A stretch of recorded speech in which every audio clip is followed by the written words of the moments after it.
Bookie beatdown coming at ya. Paul and Cody breaking down UFC Paris. Ha ha ha. Cody, speak some French to them. Cody's bilingual friend, but he doesn't know. I do speak French, but I'm not going to lie. Like French Quebec and then French from Ontario and French from France. It's like it does totally sound. I've been on vacations and trips where it's like I run into someone from France. Oh, we're talking French. It's like halfway through the conversation, I'm not entirely sure what we're talking about anymore. But yeah, listen, this is a loaded card. Like coming into it's not just some random European fight night card. I know we're coming off a UFC Shanghai where it's mostly Asian prospects. This has got a lot of good, solid, quality fighters that are known that have had tenure in the UFC to this point. I'm expecting a good thing. Thing is, because we're coming off an off week, well, there hasn't really been much going on. I feel like the lines makers got this thing even. I'm not going to disagree with most of the lines. Not to say that you're not picking any underdogs, but there's like 5 even money fights on the card. So there's still value in its own spots. A couple of these totals, a couple of these prop bets look good too. But it's a 14 fight card in Paris. So we got to hope the judges are on our side. We got to hope the hometown cooking and the bounces are on our side. And of course, we got to get the right pick. So that's what we're here for, Paul. I imagine like the French thing, like the Quebec French and the French or France French, be kind of like, you know, if you speak to somebody from where we're from, like the Toronto area, versus somebody from like Louisiana. We're speaking the same language, but are we? Are we really speaking the same language? Louisiana, 100% you're speaking the same language. But Scotland, you're right. In that case, it's like, are you speaking the same language? Because it's also hard to understand what Scottish people are saying when, especially if they had a couple pints in them. And they've got different sayings and euphemisms and stuff like that. I've come to realize, because of course Croatian roots, is that if you speak Croatian, you also speak Serbian, and you also speak Bosnian, and you also speak Slovenian, because it was all at one point Yugoslavian. What you're speaking is dialects. There's different dialects. There's different words for certain things, let's say. But as a whole, you can have a conversation with someone from those countries. Hungary, same thing, because you understand the dialect. So yeah, I could. Was it Hungary? Yeah, I think Hungary's Bosnia and Herzegovina. I think you mean.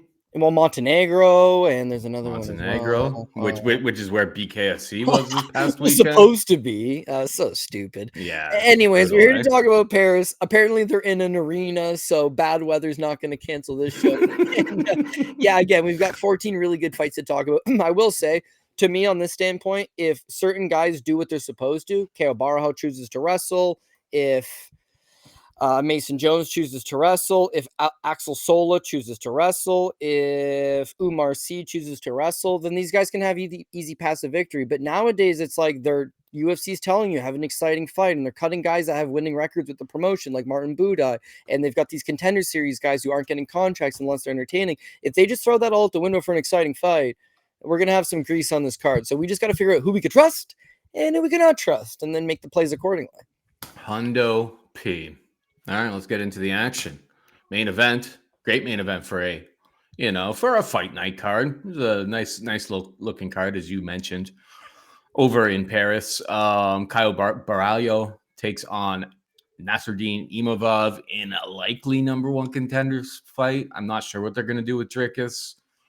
Dricus kind of got dominated enough that it's just like, go win another fight. And then, the winner of this will probably take on Khamzat Chimaev. Minus 130 pretty much is the price on Caio right now. The comeback on Imavov plus 110. I will say that like both of these guys have cost me a ton of money. I think I underrated both of them considerably over and over and over. For Imavov's side, that Jordan Williams, like, you remember when Jordan Williams knocked him down? Yeah. That shit, like watching tape, has cost me so much money. Just because I was just like, this guy's chinny, he's questionable. It's just like time and time again, he's proven me wrong. And then Caio, it's just like Caio was so slow and boring, and he had this style that like you kind of hated. And it turns out just like, well, now his striking's caught up with him. He was able to just stand with Jared Cannonier last time out volume him, and like literally beat the brakes off of him. Both of these guys are super underrated. Both of them deserve to be in this type of spot here. I put a little bit of money like a week ago, or I think it was like minus 103 on Caio. The best I see right now is like minus 112. Who knows what direction it's going to go, but like, I kind of think like Caio's like 60%. I don't know, but I've been generally pretty wrong on these guys. Where are you at with the main event here, Coates? Yeah, well, I agree with you. Nassourdine Imavov's that a guy at one time struggled with Jordan Williams. But beyond that, it's like he seemed like he had cardio issues to me. He gassed out hard against Sean Strickland. He had gassed out against Phil Hawes, let's say, in that fight. It's like there's giant holes in his game. Takedown defense is a problem. Cardio is a problem. But yeah, as you mentioned, he's just improved a lot over the years. His striking is phenomenal. He's very long. He's very accurate. They call him the sniper for a reason.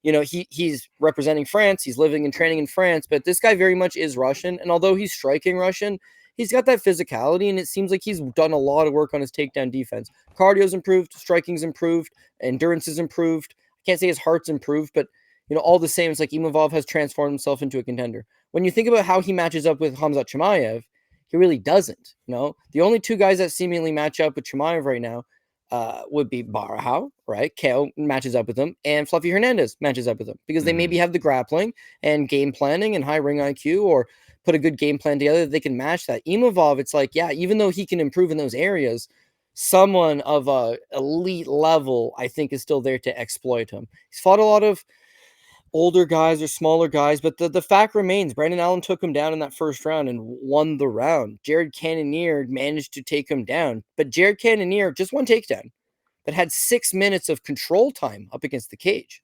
Roman Dolitz had 0 takedowns. He had 10 minutes of control time up against the cage.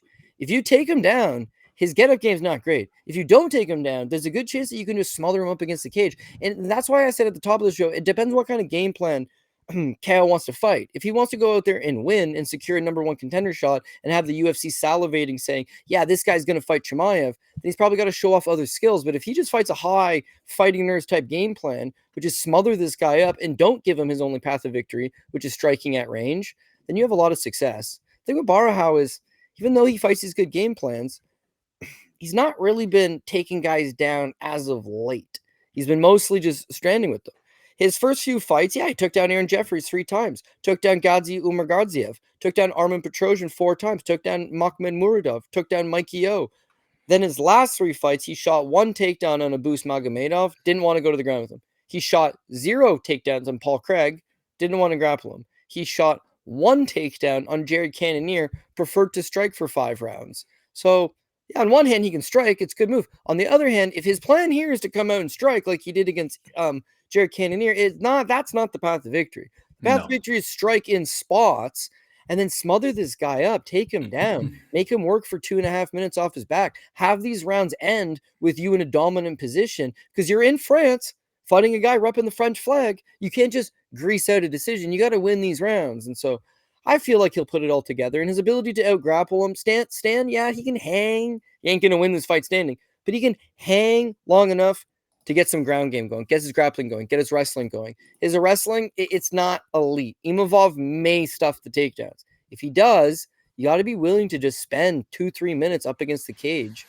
It's a close fight. I get it, but as of right now, up until we see weigh-ins, I'm actually leaning Caio Borralho as well. Borralho by decision plus 346 is pretty wide. That may get some of my money. Right there. I think he's just a smart guy, and I think, frankly, with like a lot of those fights, the Cannonier fight, it seemed like I think he knew he could wrestle if he wanted to, but it's like he wanted to prove that that he could hang with. Maybe it's to prove to himself that it's like, I can go 5 rounds if I can't get those takedowns, if I can't control. Well, now there's a lot on the line in this spot, right? It's like the champion needs an opponent. I think he'll come in, and I don't think he's gonna just hang out at range and strike. But I would have said the same thing against Jared Cannonier, and then he proved me wrong. But he showed that he could put up 155 significant strikes in that fight as well. So a lot of surprises with Caio. And he seems to be getting better every single fight. So we're on the same page in the main event. Moving on down, we've got Mauricio Ruffy taking on Benoit Saint-Denis. Ruffy. Hoofy, I guess. They don't like ours over there. No, I think only the Gracies don't like ours. I think the rest of the Portuguese people are like, Ruffy. it's an R. The Okay. Gracies are like, no. Like, it's Hoyes, it's Hickson, it's Henzo. It's like they just want to be different. It's really messed with us, us Anglophones, quite a bit over the years. You have guys on podcasts like me just stumbling over it, confused. I butcher names all the time. Ruffy. Let's think it matters. We're going with Ruffy. I know who you're talking about. Minus 200. Come back on BSD plus 170. Ruffy's striking just grappling just really hasn't been tested. Lawn Top was like the only guy who actually tried to wrestle and went 0 for 6 on takedowns. But like that was like the one fight where he slowed down and like unanimously lost round 3 on all of the judges' scorecards. Having to fend off those takedowns made him a little bit like gun shy in the pocket as the fight played out. And like Lawn Top can't really wrestle all that much. It's a big question mark. I do think that Ruffy is the side here. I like Ruffy by KO, which plus 140 is the best I see right now. But yeah, BSD is, definitely a step up in competition. But it's like if BSD doesn't get the takedowns and the grappling going early and often, like I think he's getting absolutely chewed apart at range. And like that durability that he kind of showed up to the UFC with, it's been compromised a little bit. We've seen him get rocked and we've seen him obviously get finished. So Ruffy's the side for me. What about you? Yeah, I can see it. I initially thought that's the play that I was going to be on as well. Ruffy by knockout, very dynamic striker. Benoit Saint-Denis, he's not old. He's 29 years old, but it feels like he's old. It feels like between the Moicano fight and the Zaleski Dos Santos fight that he's taken a ton of damage. Even the Dustin Poirier fight, that at some point he's going to start slowing down. He got an absolute layup just by quality standards in his last fight against Kyle Prepelic. But if you watch the fight, he's losing the striking exchanges. His ability to get the wrestling going, as Paul mentioned, it's going to be the same thing here. If he chooses to stand with Mauricio, he's getting flatlined. If he chooses to get some wrestling going and grind him and take him into some deeper waters, I think he has some success. And so, very reluctantly, I know this might not be the play, maybe the PRP pick for me, I am actually going to take Benoit Saint-Denis. We're jumping into the unknown here. When you look at Mauricio Ruffy, there's not a whole lot of examples of him grappling. I mean, he's fought either subpar competition or they're mostly striking matches. It doesn't matter, right? Well, since he's been on UFC, his fight on the Contender Series versus Raymond Magadaliev, who's not really much of a wrestling Russian. He looks good. He looks dynamic, but it's a competitive fight. His fight with Jamie Malarkey, would be on the low end of the division. His fight with James Longtop, you mentioned this. James Longtop goes 0 for 6, but James Longtop tired him out. By the third round, Ruffy's slowing down. The striking numbers for the third round, just the third round, is Longtop outstruck him 45-22. The total strikes, 65-28. 0 for 4 on takedowns, but got a minute of control time out of it still. So Longtop's very, very ordinary. He's tough. He's got a good gas tank, and he was able to just shoot some half-hearted takedowns, and that having to deal with him shooting takedowns, him coming forward. Overall, he got outstruck 90-67. He dropped him. He hurt him.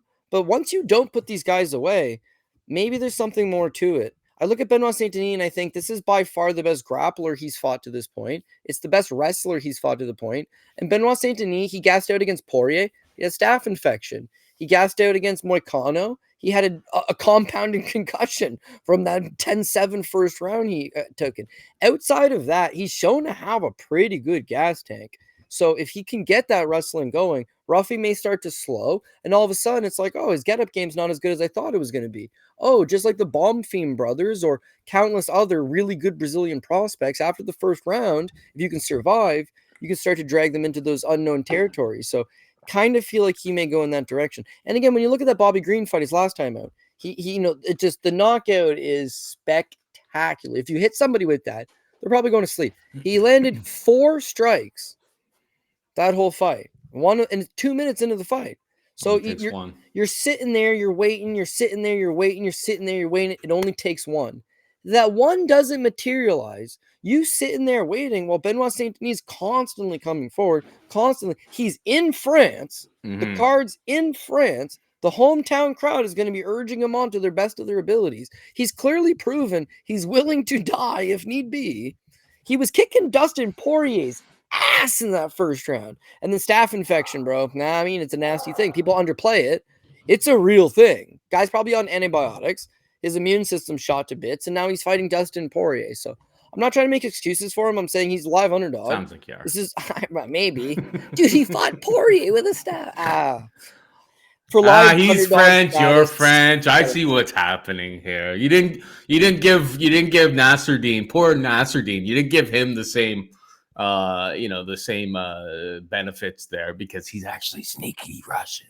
Right? Well, that's what happened. Borralho is a known grappler, right? So yes, he can strike, but he's got that grappling. And I think when you look at Ruffy, it's like, well, Mauricio's got excellent dynamic striking, but has he proved he could fight 5 rounds like a Borralho? No. Has he proven that he can strike and grapple and make adjustments on the fly? No. His biggest win to this point in the UFC, King Bobby Green all day, but it's a almost 40-year-old version of Bobby Green. James Longtop, it was a competitive fight. Jamie Malarkey. So I'm just saying, compared to Benoit Saint-Denis, who's fought a lot of top guys, it's a PRP pick. People can pass if they want to. But the last thing I'm just messing with you, bro. The guy is a French paratrooper. So it means he's used to, hey, dude, the enemy can clearly see the plane, and the enemy can clearly see you parachuting, and the enemy's probably going to be shooting at you while you try to parachute in. Nobody signs up for this, but he survived. Fighting Ruffy's going to be a lot of the same. It's like, if this guy's going to shoot you out of the sky, man, you better hope he doesn't hit you, because if he does, you're dead. But, this guy's got the balls, he's got the durability, he's got the resilience, and the wrestling may be interesting. So 14 fights, he's my 14th most confident guy. But I'm actually going to go Benoit Saint-Denis for the slight upset. That's fair. I'm going to play Ruffy by KO, but I don't fault you. I'm not really getting to the money line, because I really do think that he actually has to land that nuke. Like, if it ends up in a lawn top type of situation, well, BSD is a much better grappler. We'll get some of those takedowns. We'll get control time, and it's just like, I don't really want to end at minus 200. I don't want to end up in that type of mess. So we're not that far apart, even though we're taking different picks or taking different sides of the coin there.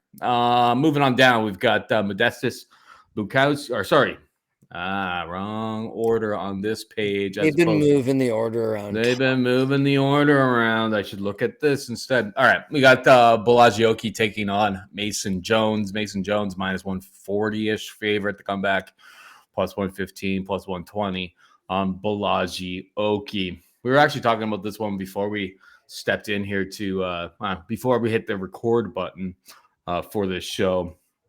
And we were saying, like, if Mason Jones wrestles here, fights smart, he got, and we were talking about it. It's like, he went to Iowa, he was fighting Jeremy Stevens, and he was in a situation where, round 1, he actually tried to box him up a little bit and ate some big shots, was wearing some damage on his, I believe, his right eye. I was watching that fight earlier on this afternoon. And then round 2 and 3, we went to the wrestling.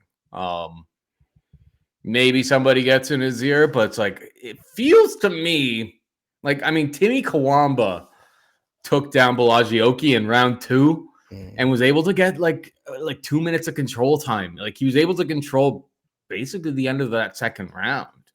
I don't rate Timmy Kawamba's wrestling whatsoever. So it's like, the path seems certainly there, and minus 135 for Mason Jones seems like almost too fair, almost too easy. He's the pick for me. Where are you at?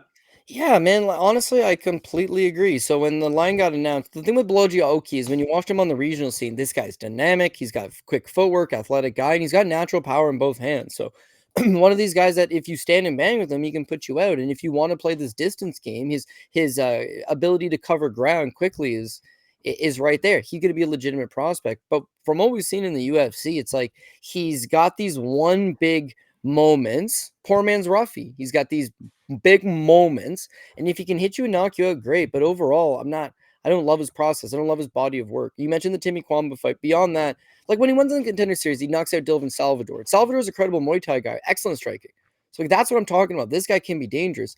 But the Timmy Kwamba fight, Paul mentioned he got taken down in the second round. He got controlled a little bit. He got a little bit tired. It's not a great look. He wins. I thought he won, but he still wins a split decision.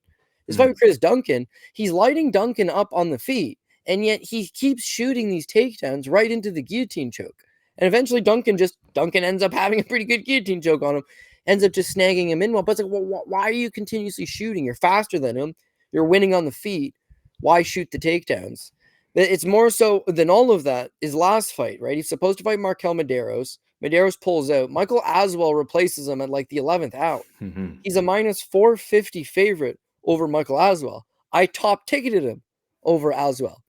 Oh my God. It's like a war, man. It's never a war. It's a nip tuck fight. Close at minus 650 against Aswell.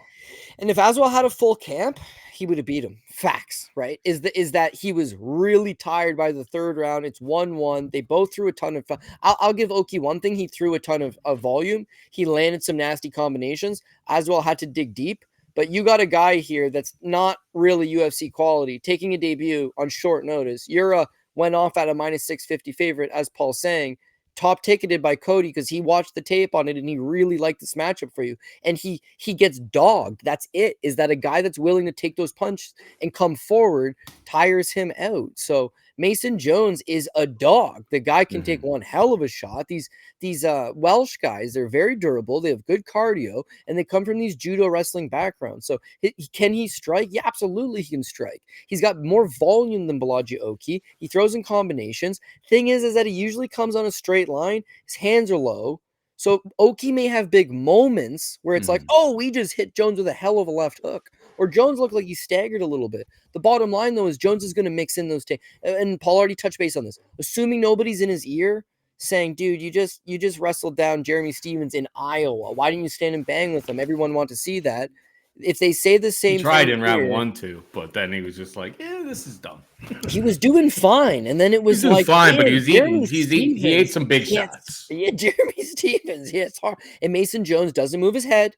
Comes in on straight lines, and he fights with his hands low. So how is Bolaji Oki going to knock you out? He's faster than you. If he times you with a good counter shot, it's going to sting. And beyond that, it's a big moment for the judges.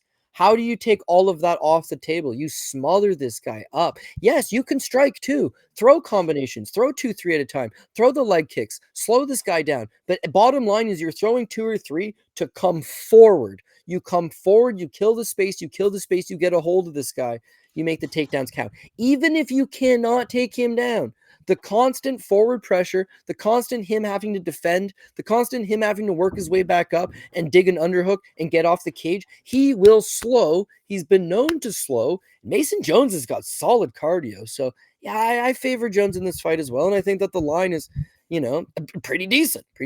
So, Mason Jones, money line play for me. I get the danger in the matchup, but I think if he fights the right game plan, which why wouldn't you, man? Who likes getting knocked out? Who likes getting beat up? Who likes getting half of their paycheck? Nobody. So go win, dude. Just win, and that would require the wrestling. So Mason Jones for me as well. All right, we got Modestas Bukauskas taking on Paul Craig, minus 350. For Bukauskas, the comeback on Craig plus 285. Who you got here? I mean, I'm always down to fade the Bukauskas kid, especially when he's a minus 300 favorite over Paul Craig. But Paul Craig is shot. I don't think he's having the best go at it. He's now 37, which is not old, but I feel like he's had that wear and tear. He's a non-athlete. His wrestling is really nothing to write home about. Very low takedown percentage. Striking, I wouldn't even say mechanical. It's quirky. He's throwing lots of leg kicks. He's got his head up in the air. He's throwing long range punches. But at 185 pounds, I understand his best wins are at 205. Beat Ankalaev with the triangle. Beat Jamal Hill with broke Jamal Hill's arm.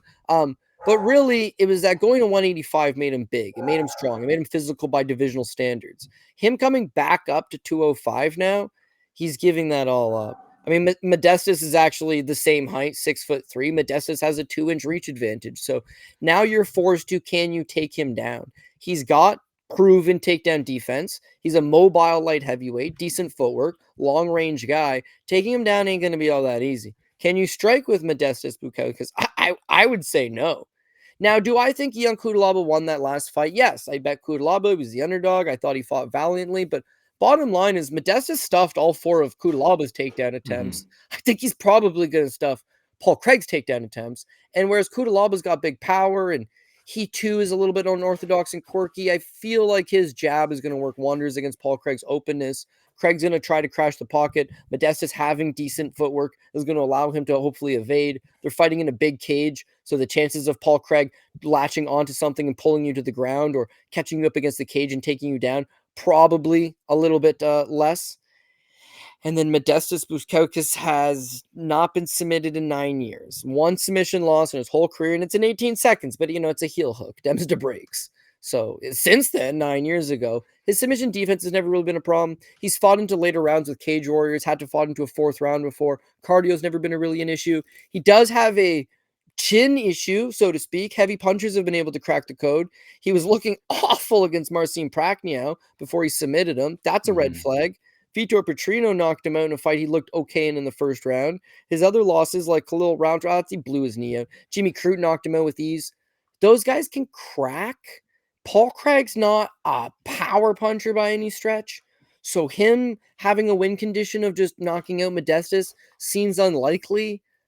Him outworking Modestas, although possible, I don't know.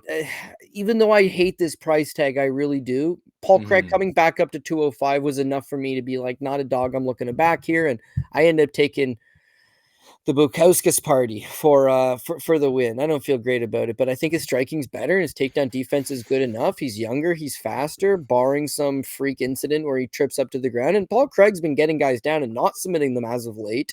His one-trick pony move with the triangle or the armbar, if it doesn't work, there's not been much of a plan B. So I got the favorite here. I do. Yeah, I don't love getting to Bukauskas at this price, to be perfectly honest. Like, it does feel a little bit wide, but yeah, I echo a lot of the same sentiments as you. It's like Craig's wrestling has never been great. He hasn't really been like wowing anybody with the submissions and recently. Even like 2 takedowns against Andre Muniz. It's like, well, Muniz is kind of like one of those guys that probably let it happen a little bit because he wasn't too scared to grapple with Paul Craig. End up getting knocked out, but like that's kind of besides the point. Shogun was the other guy he took down 4 times. Like took him down 4 times, 0 submission attempts. Ends up getting a KO in that fight too. Like. No doubt in my mind, Craig. I'm sure people will be betting, the Craig by sub props every single card. People do that, of course, because the number's probably pretty wide. Like I haven't even looked at it because I hadn't really considered Paul Craig. I don't really want to back him at this stage. I mean, it's plus 500. It's better than his money line. I wouldn't touch that, actually, to be perfectly honest, at that price. But yeah, no, I just think that. The fight, the striking affair, I suppose, against Bo Nickel looks a lot less impressive now. Now that we saw and Bo's a middleweight, and Bo's not that big of a guy. No. The ones that are like more concerning to me are. Well, again, he gets knocked out a pile, but yeah, it's like the Nikita Krylov fight. It's like he's getting whooped, and then Krylov goes to the ground with him, right? Magomed Ankalaev, there's not much time. Ankalaev chooses to go to the ground with him. Jamal Hill chooses to go to the ground with him. Just don't go choose to go to the ground with him. Yeah, it's not like he subs guys when he takes them down and he's on top. He subs guys when they take him down and he's on his back. That's where he's dangerous. So Modestas just don't take him down, which I assume he's not planning to do. The Prachnio fight does give me cause for concern, but Prachnio actually is a striker at least and was willing to land 70 significant strikes. Paul Craig, maybe not so. So sounds like we're on the same page. We don't like the line, but we don't love the dog. Yeah, I don't plan on betting Paul Craig this. I mean, everyone has a price, but it won't be getting my money. It opened plus 420, got shot down, and it's been marked. I mean, if he gets to like plus 500, okay, I'll play your game, but it won't move that far, I don't think. Moving on down, we got Losene Keita taking on Patricio Freire. Keita minus 200 favorite to come back on Freire plus 170. Where are you at?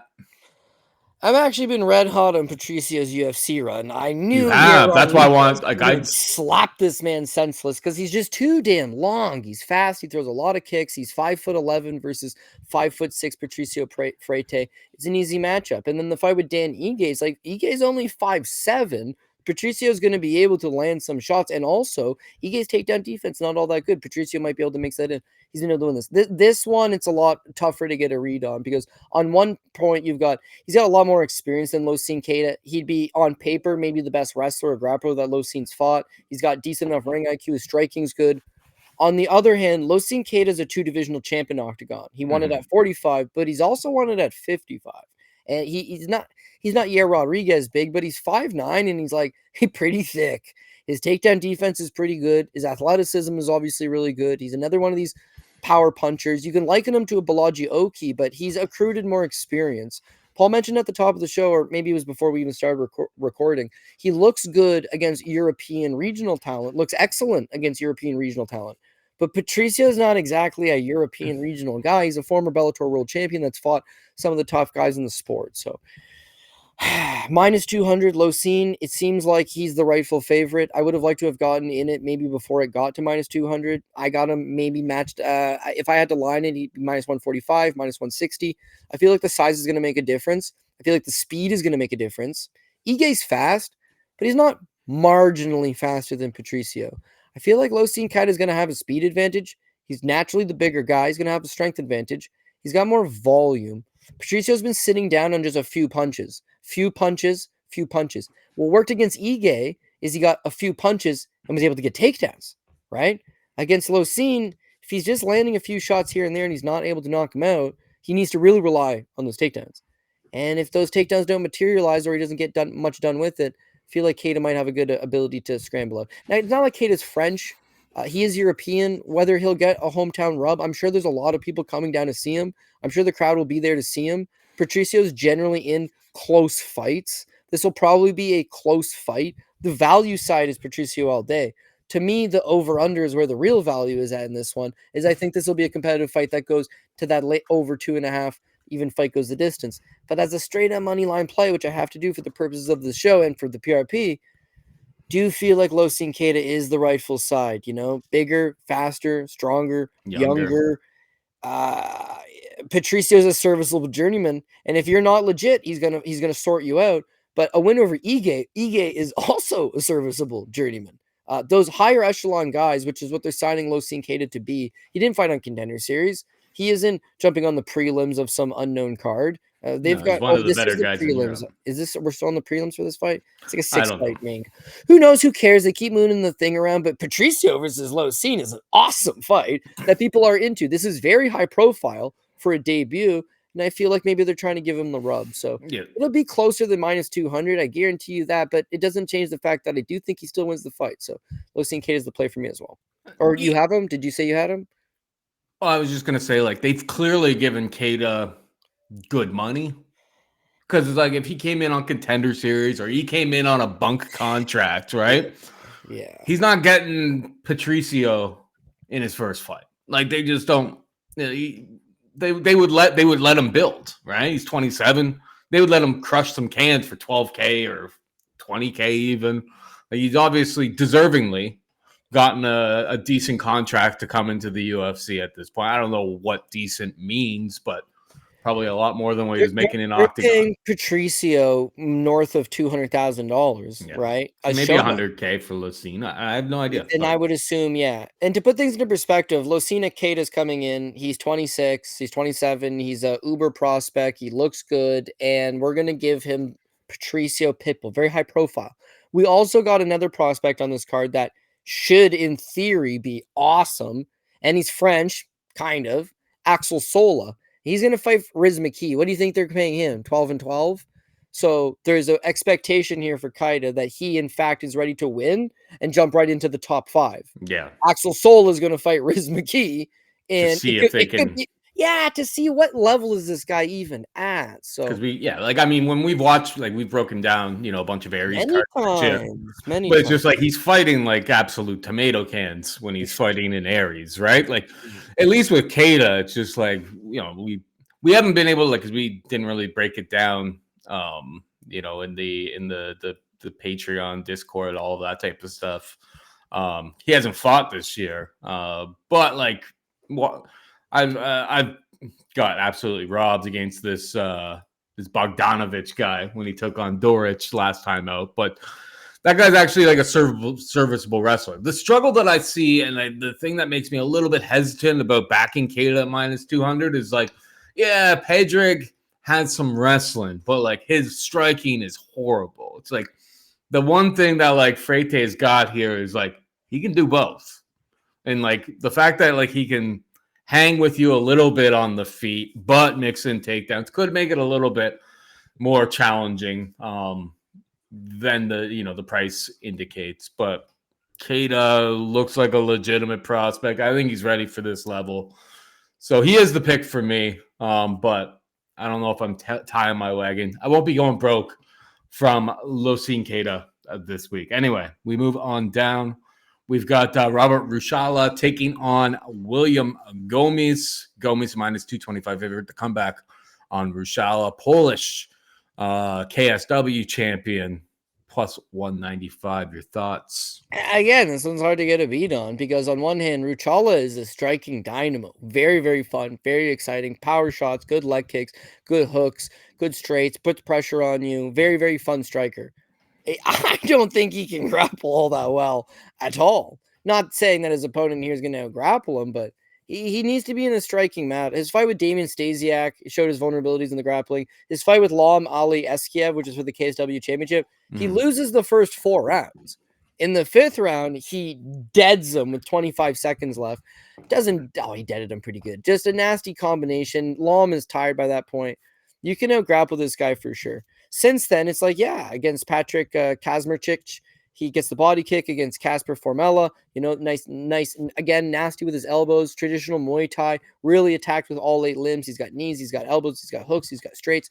This guy comes forward, he does that. But at time, it's like he needs a willing dance partner that's going to engage him. William Gomis is good at playing that long range type of game. He's 6 feet tall, he's fast, and he likes to counterpunch for the most part. Up until this point, Gomis has largely fought these smart type game plans, but that are low volume.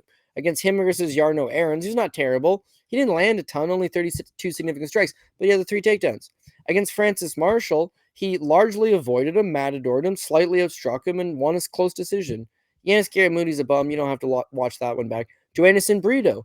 Joannison Brito's bigger and stronger, but he's slow in comparison to Gomis. So Gomis does the same thing. He matadors him. Now, his last fight against Hydra Mill, your team Hydra Mill, I took William Gomis, and I said, Paul, my guy's going to matador. You said, no, Hydra Mill's got too much. Him down.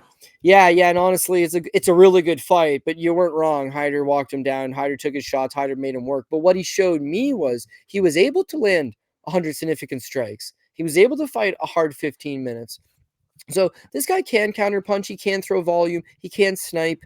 His wrestling, not great, but maybe something he can mix in. And against Robert Ruchala, he's making his UFC debut. There's some pressure. You're jumping into a new organization. They've given you not a guy that's just willingly going to play Rock'em Sock'em Robots with you in the pocket. They've given you a guy that's really going to make you work and come to him. He's from France. This card's in France. They'd probably benefit from making him look good. And low-key, he could probably shoot takedowns. Why didn't he shoot on Hydra? Hydra can wrestle. He's a Gilbert Melendez guy. No, he can't. But his get-up game's good. He's physically strong. What are you going to get out of it, right? Against Joannison Brito is a big brute with the black belt. Against Francis Marshall wrestled collegiately. I don't fault him for just trying to play I'm going to use my footwork and try to strike with you guys. Now you're getting a guy that's very vulnerable in the grappling department. Why not cause him to get frustrated? Cause him to say, hey man, I came here to fight, chasing you around. You're popping the jab. You're using your 6-foot frame. You're causing him to have to punch upwards, constantly making him get frustrated and then duck under, hit a takedown. Score some, keep these rounds close, French crowds behind you. Instead of losing a split decision to Hydra Mill, maybe you win the split decision if the crowd's behind you and you've got all that going your way. So I don't know. It's a woulda, shoulda, coulda situation, Paul. But I do feel like maybe he can just fight the right game plan. And beyond all of that stuff is that he's had 5 fights in the UFC. So I understand this is close, but this is a lot more experience than Ruchala's fighting in KSW against local Polish guys who are really good.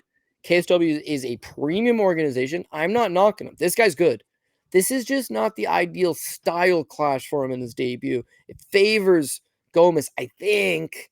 And even though Hyder Emil was able to just put on this crazy human tornado type thing, maybe Ruchala tries the same thing. I feel like Gomis is able to just maybe ever so slightly navigate it. So I got Gomis. Do I love it? No, it's a tough fight. But if he fights the right type of game plan and ties it all together, he's got the skills to get it done. So I got him to win a decision, not finish him, to edge this thing out on the scorecards and win more often than not, 29-28. Yeah. I'm gonna go the dog or pass type of situation here. I was eyeballing it yesterday, touched plus 220. It's bounced back down to plus 200 ish right now. We're still early in the week, so I don't feel the rush to. And if it moves plus 150 or something like that, then I won't. But I'll wait until fight day, see where it's all at, and I'm willing to risk that. I don't know. I don't really rate William Gomis's wrestling all that much. I think wrestling could very well work out for him here, but I don't think he's I just don't think that he's elite by any stretch of the imagination. And when they're on the feet, I think the pressure style is going to make this fight a little bit too close. So it's dog or pass for me at the current line, but I'm waiting to see where the market wants to move on this one. Maybe I'll wait for the PRP so you guys can fill my bags. I'm kidding. I'll cheer for the PRP, but Gomis out of the same training camp as Nassourdine Imavov, and they brought in a lot of Russians. So this guy's getting quality work in. Can he take down Robert Ruchala? Yeah, maybe not. But I just think if it's just a striking affair, I think it's just close. Yeah. I think it's just close. Watching Ruchala on tape, I was like, he's in the pocket, just exchanging. It kind of reminds me a little bit of what Gomis just had to deal with in Hyder Emil. So, yeah, the fact that Gomis didn't really take down Hyder Emil, it's Hyder Emil had really struggled on his Contender Series fight, getting taken down 6 times, getting control for most of that fight. The path was there. He didn't really take it. He just seemed kind of overwhelmed, came pressured. That's just kind of where my mind's at on this fight. Moving on down, we got Oumar C taking on Brendson Ribeiro. Oumar C, a minus 400 favorite to come back on Brendson, plus 330. Brendson coming off of that nice little win to, I forgot about Murder Khan of absolutely sending him to the Shadow Realm. But before that, the Nurjagai fight, just if we've learned anything about Nurjagai, thanks for the gift on that China card. Or was it? No. Oh, no, yeah. Nurjagai was on the China card, first fight of the night on that China card. And that number kept crashing all week. People love DR Nurjagai for some god unknown reason. That was, a super, super easy one to start the night. And then I didn't have the greatest card after that. But either way, that Nurjagai fight looks a lot less impressive now that we kind of, have a full understanding of just how bad Nurjagai is. Oumar C, obviously last time out, dropped the bag big time, was a massive favorite, way too big of a favorite. Obviously, hindsight's 2020 against Alonzo Menafield. Does he get back on track here? We're talking about before we started the show. It's another fight that it's you just got to come out here. You got to wrestle. This guy's probably not going to sub you unless your submission defense is as bad as Nurjagai. Oumar C, but do we really trust him at minus 400, Cody? Where are you at? I think Oumar C absolutely pulverizes him, and I do trust him at minus 400. And I think for the UFC, it's okay, we've got this guy that is young, not young, but by divisional standards, he's very young for 205 pounds. He's 6'4". He's got an 83-inch reach. He can grapple. He could be a star in this market for us. He was an undefeated prospect. Let's go ahead and market this guy. And then unfortunately, they gave him a little too much too soon. He loses one all round, but he lost. I can't say he's competitive. He lost fair and square, nothing about it. But at least he somewhat hung with a guy in Alonzo Menafield, and it was just too much too soon. They got to rebuild this guy. How do you rebuild this guy? We're going to France. Let's put him on the French card. Let's give him a very winnable opponent. Let's have him go out there, get his takedown, smash this guy on the ground, get a first-round TKO or a first-round submission, look like $1 million, and we can start to promote him again. He's still young. We need 205ers. There's a future for this kid, but we need to take the smart path. We thought he might be able to hang with a guy like Menefield, and it didn't work out. Let's now take the easier path here. We're going to give him a guy in Brendson Ribeiro. When you look at Oumar C's record, it's like prior to coming to the UFC. This is before he came to the UFC. He beat Daniel Skivor, who's arguably better than Brendson Ribeiro. He beat Paulin Bengai, who only loses to the top French guys. He's got wins over Luis Henrique Silva, 6-fight UFC veteran, and Ildemar Alcantara, who's a 7-fight UFC veteran. His win over Tuco Tokos and Da Woon Jung are both guys that I rate higher than Brendson Ribeiro. So, yeah, to me, this is a step down in competition. And how do you beat Brendson? You take him down and you smash him from that point. When he took down Da Woon Jung, that was his path to victory. He took down Tuco Tokos, he choked him out. Against Ildemar, he takes him down, he pounds him out from a back mount, right? TKO. Against Alonso, his most success was the takedown. As he got tired, he wasn't able to take down big old Alonso. That's what stumped him. Against Brendson Ribeiro, get this. Brendson Ribeiro has a 0% takedown defense, okay? Magomed, I know. Magomed Gaziazulov shot 5 takedowns and got all 5 of them. Dayar Nurgoze, who, as Paul mentioned, is the most fraudulent bum. I held tight on that one. I kept seeing all the money. Anyone thinks Salty Badiev's going to lose. Everything thinks Salty Baldiev's going to lose. And I said, I can't put money on Neuro. He is too bad. Salty Baldiev ends up winning. So this guy shot 2 takedowns on you and got both of them. In the UFC, there's been 7 takedowns shot on you. All 7 of them have materialized in a takedown. The bottom line here is that Oumar C, who's a wrestler, who likes to wrestle, who likes to grapple, who likes to use his BJJ, who just got stumped by Alonso Menefield on 6. Wrestler. He shot 6 attempts on Alonso Menefield. He averages 5 takedown attempts per fight so far. In 3 UFC fights, he's shot 15 in total, fighting on a guy that has 0% takedown defense. Will you tell me why the UFC set this fight up? Because it's the path of least resistance for Oumar C. Get back if on this track. Guy was to say, I'm going to go play punchy kick you with Prince, well, then I don't know what to tell you, Paul Shaughnessy. He can still win that way. It just makes it a hell of a lot more difficult. But it would be, because even the Mingyang Zhang fight, Zhang knocks him out. But up until that, Zhang's trying to blink out his eye, looking at the ref, being like, hey, man, my eye.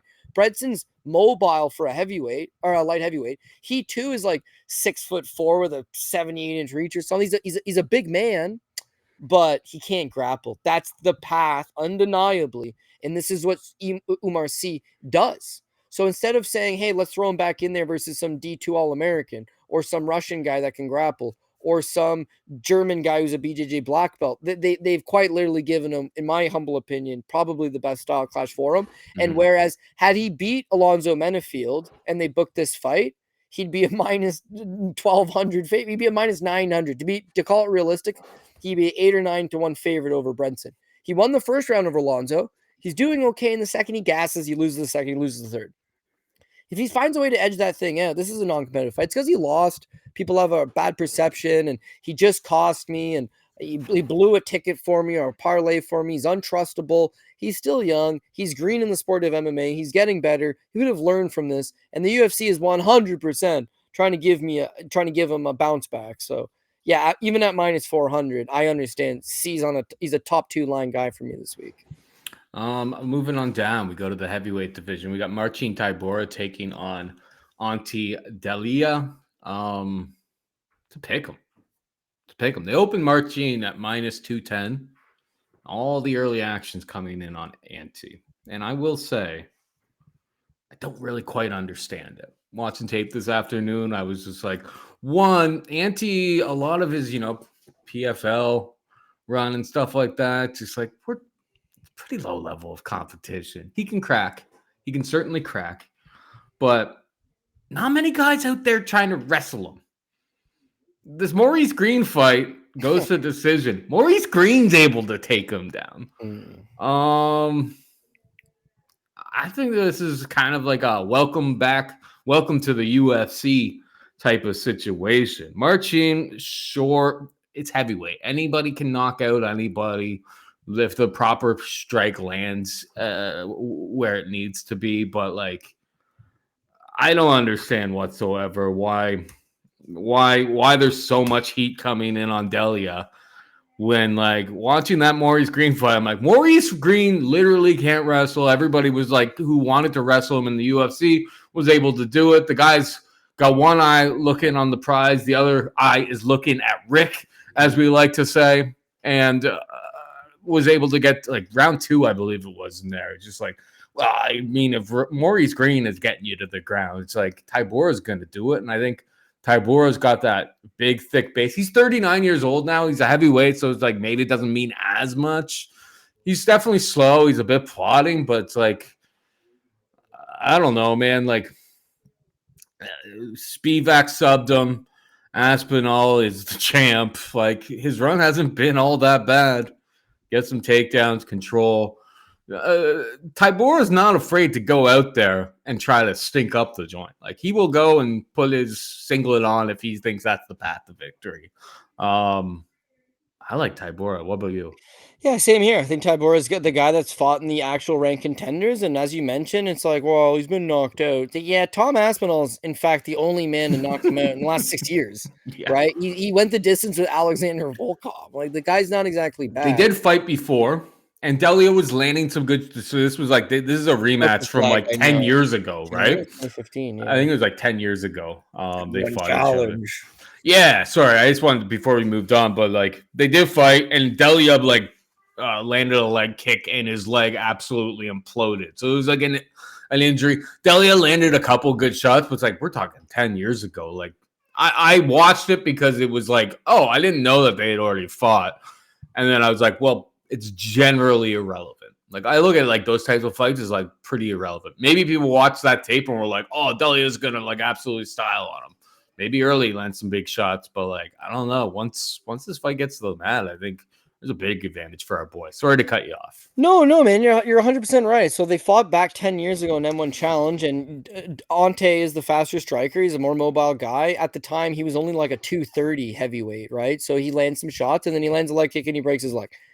After that, he took 3 years off. Tybura ended up being a KSW champ. Tybura ended up signing with the UFC. Tybura has fought for a decade, it seems like, in the UFC against the best guys in the sport, whereas Ante took 3 years off, and then he went to distance with Carl Shugamatafa in PFL as a minus 500 favorite.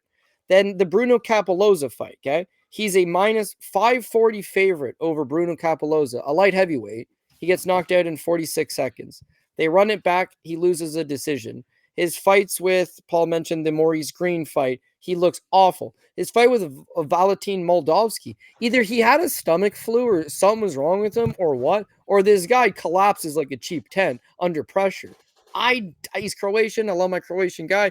He's not what I would consider of a UFC level. Tybura, since they last fought, has fought the best guys. Ante has fought a mixed bag of UFC veterans that have been cut from the promotion because they can't hang, or guys that were never going to make it there in the first place. And, you know, he's been kind of 50-50 as far as I'm concerned. When I look at Tybura, yes, he's 39, but there's one thing about Tybura is that he's always dealt really well versus these mobile heavyweights. He finds ways to slow them down.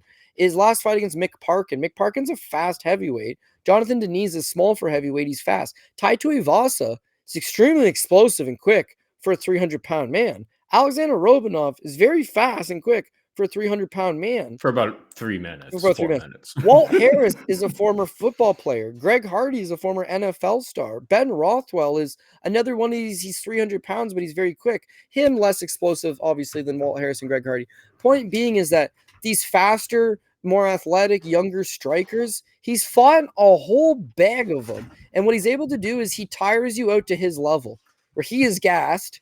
You two are also gassed. He's good in the clinch. He's good at wearing on opponents. He mixes in takedowns. He has some striking, but he knows to just strike long enough to make you carry his weight, make you just lean on his opponent. And that's been his best path to victory, you know, in recent years. On a 2-fight winning streak, so obviously you can't say he's shot, but he did get a takedown against Mick Parkin. He got a real nice takedown against Jonathan Deniz and owned him on the ground.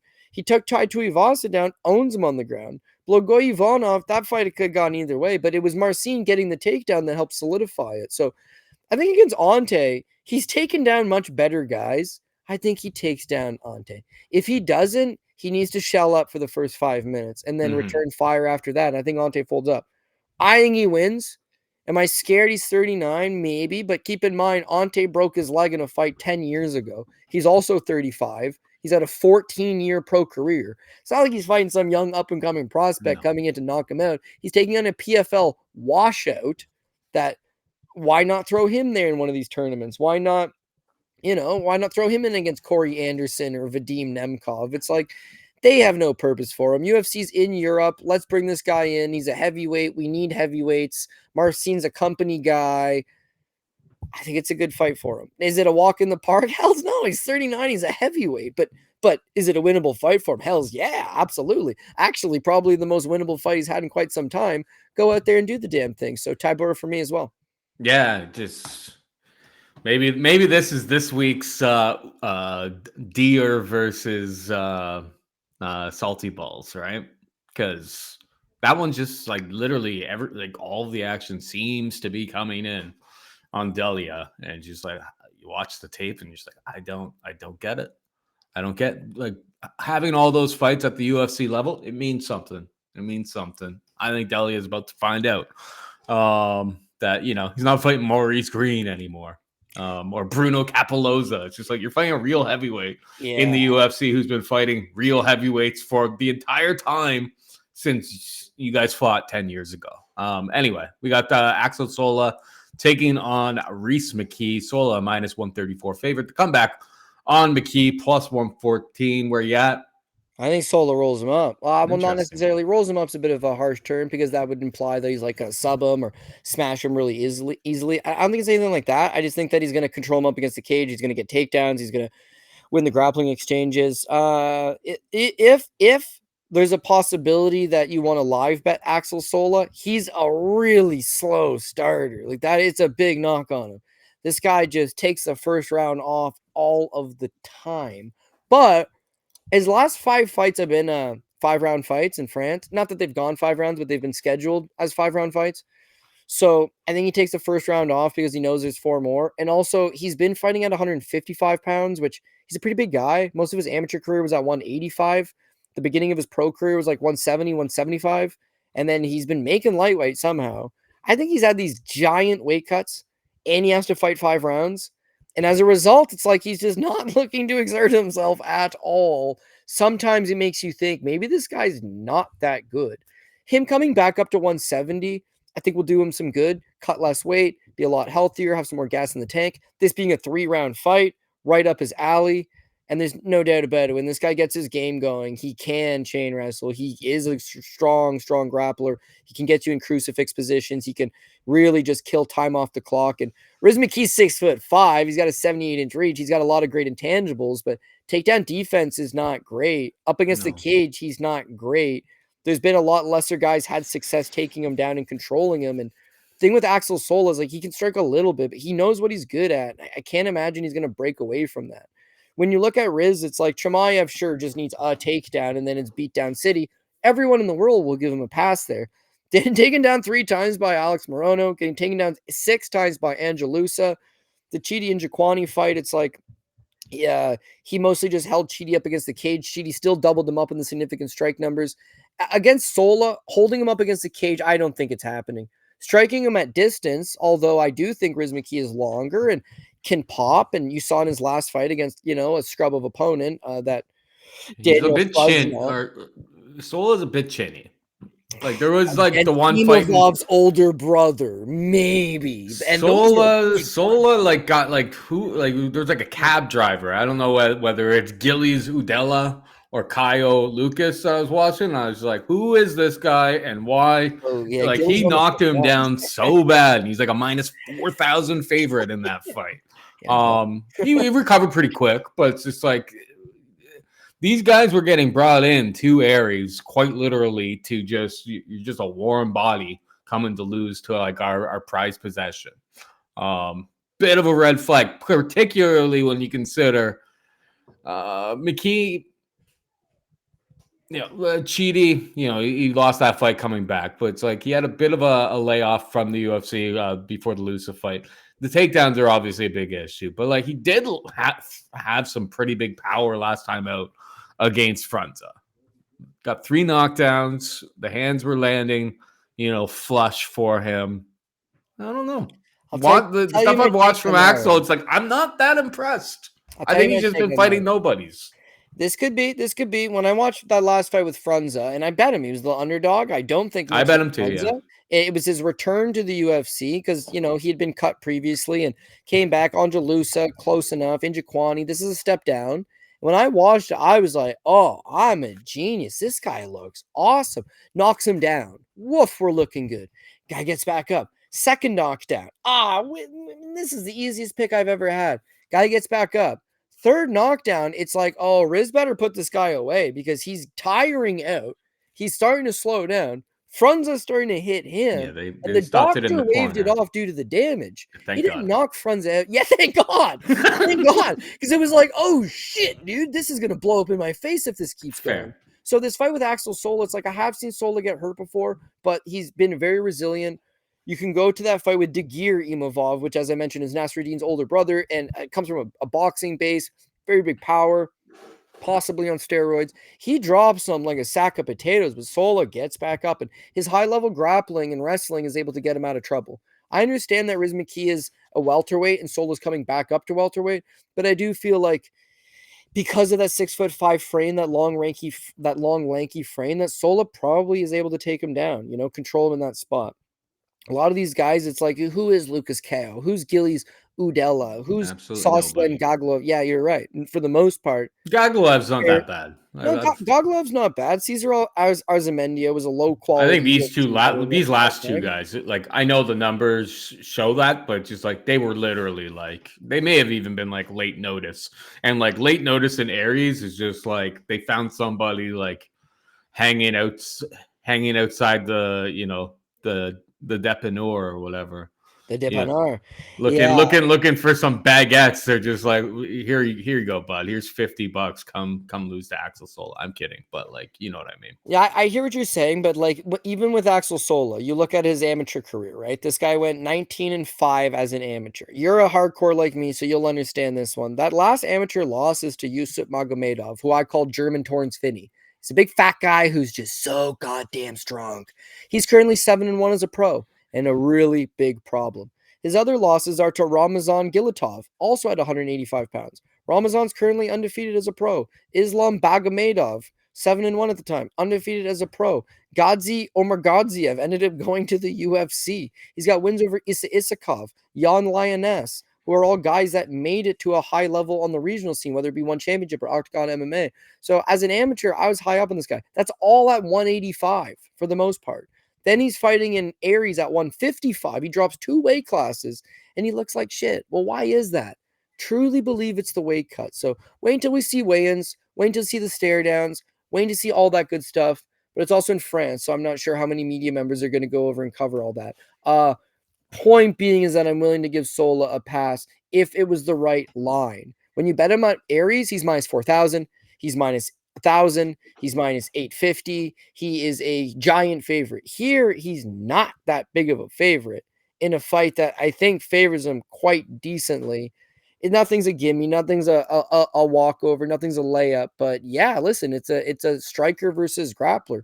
One guy got taken down 6 times by Angelusa. Do I really think he's going to now stuff these takedowns from Axel Sola, a more proven commodity? Probably not. So that's just my 2 cents. I mean, it is what it is. We'll see what happens, but it's Sola for me.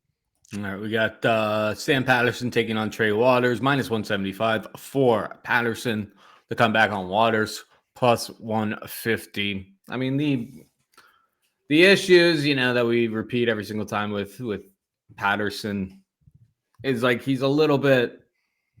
I mean, the Yanel Ashmoos fight obviously got sent to the Shadow Realm. He keeps his chin up high, like when you watch him, but it's like I feel like he's kind of young, making some improvements. He has been like finishing everybody early, so you do wonder if he's not able to get a guy like Waters out of there pretty early, what ends up happening. But I see a guy who's like obviously got like a submission grappling advantage. I don't know if his wrestling's all that well. Been working on those hands.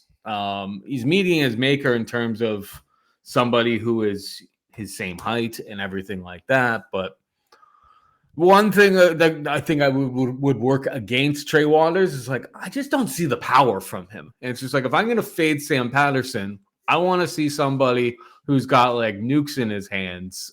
Danny Barlow did not pass the test last time out. Didn't really land because Patterson was, his head movement was a little bit better, and he landed his own nukes and put him right the hell out of there.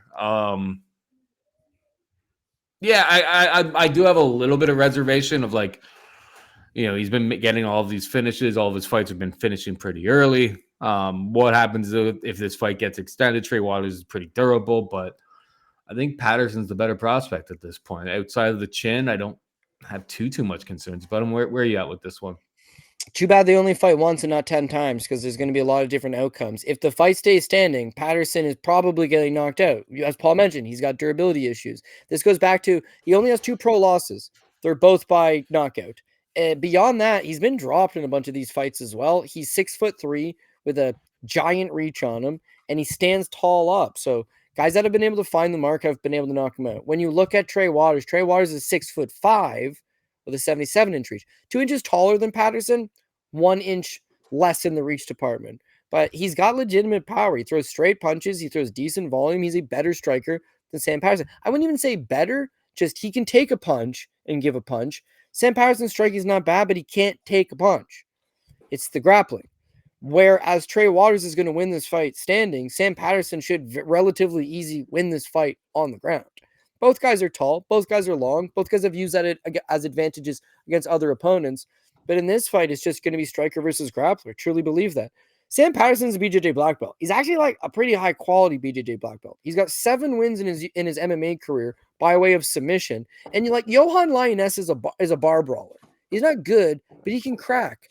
Well, he didn't really stand with him. He just baits him in, has him come in, takes him down, chokes him out. Kiefer Crosby. We know this guy really is not good, but he's a banger and he cannot grapple. He takes him down. Danny Barlow, it's going to be hard to take Danny Barlow down. So he baits him in and he knocks him out. This guy can strike, but his grappling is where he's going to be a lot more comfortable and taking a lot less risks. Trey Waters, meanwhile, I point this out all the time. When he fought Gabriel Bonfim on the Contender Series, he's beating him standing. He is winning the fight. This guy's long. He throws nice straight shots. He's got a good jab on him. It's like he's a very unorthodox, tricky fighter. It's hard to get a read on. And he's winning, and he's winning, and he's winning. And then all of a sudden, Bonfim shoots a takedown, and his natural reaction is grab the guillotine choke, and he gets Von Flute. His other losses of his career are both as an amateur, and both of his amateur losses as a career, Elvin Espinoza subbed him. Alex Faglier, very unfortunate last name, also subs him. Being 6'5", having those nasty straight punches, being a comfortable striker, that's what he is. He's a striker. If you take him down, it's going to be a problem. Now, for the record, Josh Quinlan took him down once on like 8 attempts, but Josh Quinlan has an 11% takedown accuracy. Billy Ray Goff took him down once on 8 attempts, but Billy Ray Goff has a 16% takedown accuracy. If Sam Patterson takes you down once, you're going to have a really big problem on your hands. And so, yeah, the thing is, if I win this, I'm getting a first-round submission. I'm going to look really good. If I lose this, I'm getting knocked out in the first round, and people are going to say, see, I told you Cody was an idiot. The smart move is the under 1.5, because there's going to be a violent fight. But I'm not an under 1.5 kind of guy. So I don't know what I got. Well, I got Patterson. I got Patterson by submission. But it's one of those, I'm not going to lose a split decision and people were going to say, oh, it's okay, Saf, I thought he won. Right? It's going to be like, you're an idiot, man. I can't believe you got that guy. If I win, it's going to be like, dude, can you believe that he sat at that low of a money line all week long? Sam Patterson looked like and the submission prop too. What easy money. So yeah, listen, last thing I'll say is Trey Waters' last fight with Billy Ray Goff, he arguably lost, right? And it's like a really, really close fight. Mm-hmm. Josh Quinlan has since been released and then lost, although to a good guy, on the regional scene again. These guys are not good, and you're in somewhat competitive fights with them. Sam Patterson could actually be good. Again, it's like before he even came to the UFC, he had a win over Felipe Silva for Brave, Yves DeJourn, Kamil Magomedov, Vinicius Sensi on the Contender Series is good, but not great, obviously. I'm just saying he actually looked good on the regional scene. He came to the UFC. He's chinny. We know that. But sometimes things happen. If Yanal Ashmouz can knock you out, I'm sure anybody can. But in the same breath, Danny Barlow's a hell of a power puncher, and he knocked Barlow outstanding. So this guy's tricky. He brings things to the sport, but the ground game advantage is going to be money here if we can get it going early and often. So that's what I'm hoping out of Sam Patterson. He's the pick for me. Hondo P. All right, we move on down. We've got Brad Tavares taking on Robert Biercheck. Tavares a minus 212 favorite to come back on Biercheck plus 182. Where are you at? Yeah, so the UFC goes to foreign markets. Sometimes they'll bring in these Robert Biercheck guys, or a great example is Ante Delija, who we talked about earlier, right? Where it's like they're not good, but they're higher weight class guys, and we don't really have a ton of them. And you saw them go to Azerbaijan and bring in some Bellator, rejects, so to speak, to just fill out the area. It's not like Robert's from France; he's a Polish fighter, but I didn't understand the signing, to be honest. He's 35 years old. He's not getting any better. It's a little bit slow. He's got some power in the right hand. He can crack, but his best days seem to be a little run he had maybe a few years ago. His steps up in competition: Leandro Silva, UFC vet, loses. Kike Brito, Contender Series vet, loses. He's lost to guys like Zadnek Polyakava, who are 6-4. Io Pateria in his last fight. Like, there's nothing. I don't see anything to the wins. Meanwhile, I wouldn't say can crushing. Lee Chadwick, I got respect for. They're older journeyman type guys. I don't see a whole lot out of Robert, and more so than that is that it seems like it's more of a sparring match. He's trying to land that one big right hand, but he's not throwing a ton of volume. And if your plan is to spar with Brad Tavares, who is the king of having sparring matches in the UFC, it's not going to go well. To beat Brad, you got knocked out by Ihor, knocked down by Ihor Pateria and doubled up on strikes. Doubled up to me is the more concerning thing. The knockdown obviously is not great, and it's like Eeyore just it's he's sitting there staring at him. You're 35, so now I can't say, dude, it's his UFC debut. Watch the sophomore outing. Watch this guy. What you saw, what you see is what you get. This is who he is. He's a more refined version. Brad, meanwhile, is also a refined, finished version, but Brad is a gatekeeper to the stars. Brad fights guys that it's like, if you're no good, you'll lose to Brad, and if you're good, you'll beat Brad and you'll go on to other things. He's serviceable. Compared to Robert, his last fights, Gerald Mearshart, infinitely better than Robert Burzek. Jung Young Park to a split decision. Jung Young Park's infinitely better than Robert Zierchek. Gregory Rodriguez looked Brad Tavares. He made him look really bad, But Gregory was 1, a top 10 guy, 2, ginormous, 3, was able to mix in 2 takedowns, and Hazlitt, I don't know, it's such a different matchup. People have been pointing out he got knocked out by Bruno Silva a couple years ago. At this point, anything's possible. You are absolutely right. He also went the distance with Dricus du Plessis in the fight right before that. There's no real rhyme or reason. It's the fight game. If Robert lines him up with a right hand, he can knock him out. I'm not disputing that. I'm saying Brad seems to have a speed advantage. Brad seems to have better volume. Brad's fought at a much higher level. Brad has 16 wins in the UFC, dating back to his time after signing off the Ultimate Fighter back in 2010. It's a 15-year career, taking on a guy that's 0-1, who they just brought on for no real good reason and proceeded to get beat up by Ihor Pateria, who represents about the lowest level of guys that you have on the roster. It seems like even if you're not real big into Brad, I don't see how you fade him. I don't see how you feel great about saying, Robert will line him up. Puncher's chance, sure, I get it. It's not like you're getting 5-1 on Robert. You're not getting that great of a line on him. Take him by knockout, sure, but Brad's been knocked out twice in the last 5 years or something like that. He's gone the distance with Izzy Adesanya. He's gone the distance with Dricus. He's fought multiple former world champions. Again, it could be a lot easier said than done. He'd be Chris Weidman, a former world champion, but I feel bad saying he beat Chris Weidman. He really didn't. He fought a ghost of a shell of Chris Weidman, but all the same, you get what I'm at. One guy's got 26 fights in the UFC and has a 16-10 record with the promotion. One guy's 0-1. They're both the same age. There's no comparison here. It'll be a sparring match. It'll likely go to decision. Brad Tavares isn't some potent finisher, but it feels like Brad lands 65 and Robert lands 35-40, and Brad wins 2 of the 3 rounds, and Brad wins a 29-28 at worst decision. So I got Brad. I got the over. I got Brad by decision. All right. Short notice. Harry Hardwick steps up and in to take on Caio Fernandez, who was supposed to take on Faris Zayam. Someone in his family passed away, so had to pull out of the fight. Caio, a minus 155 favorite to come back on Harry, plus 135. I mean, broken down a bunch of Cage Warriors stuff. Harry, I've taped a couple times because like one of his fights fell through, so I kind of had to tape him twice.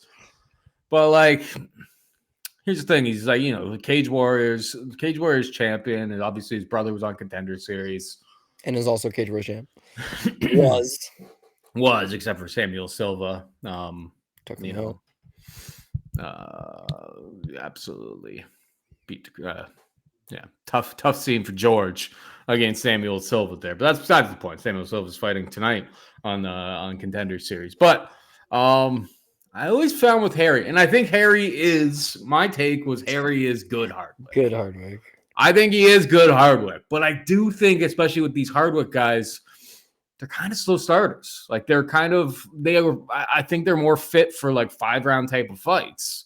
If this fight was taking place, full camps, and it's like Cage Warriors for the Cage Warriors title, and they're fighting 5 rounds, it's like I think Caio could be in a little bit of trouble because like they process data, they take the information, but it's like kind of slow, doesn't have too much crazy power. You see some finishes here, but it's like Prin's really, really super low level. Like I believe he got knocked down against Kawini Lopez in round 1 here. He had a slow start. He wasn't having he was winning very clearly. He was on our tickets and everything like that against Javier Garcia, who's like kind of like a journeyman North American regional level fighter who was brought in to lose.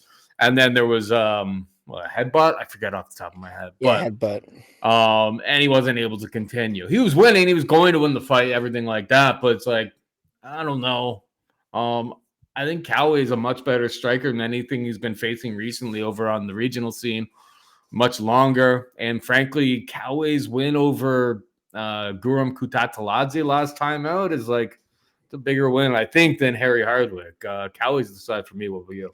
Yeah, to be honest with you, Harry and his brother George, it seems like they're just tall for the division. Like, and even though I think Harry's only 5'11" or 5'10", it's 5'11", at 145 pounds, it's like they got these longer frames. I think Caio Fernandez with the low calf kicks, with the leg kicks in general, with the speed, with the power, probably just gets to the target and hurts him. Beyond that, I'm hoping Caio actually has a bit of a grappling advantage that he might be able to mix in. He took down Guram Kudlitz twice, and they were pretty nice takedowns. He also did take down Diakese once, for what it's worth.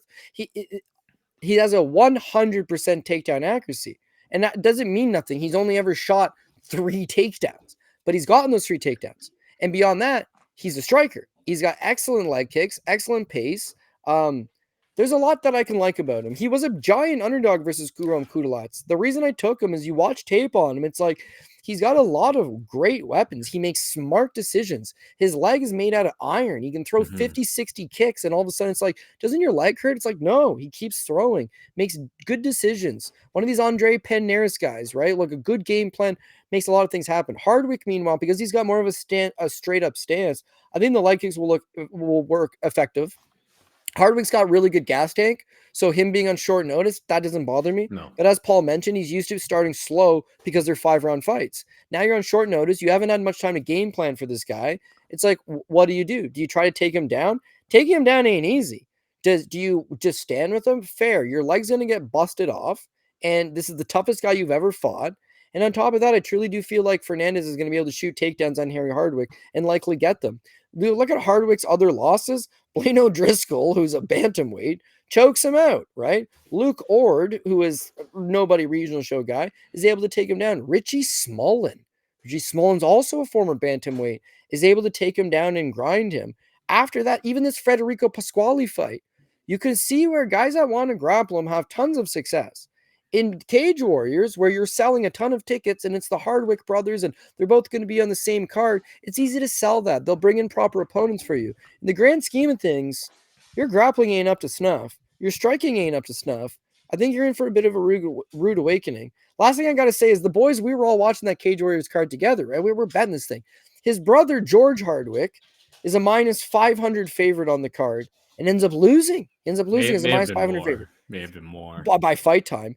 And then Harry, who goes off as a minus 950 favorite, is like minus 1,500 by close. Minus 1,500. No, as Paul said, it's like this guy did at no point run right through Javier Garcia. He was winning, but when they said, hey, we're going to the scorecards after the fourth round, or partway through the fourth round because of the head clash, everyone was like, I take my money right now.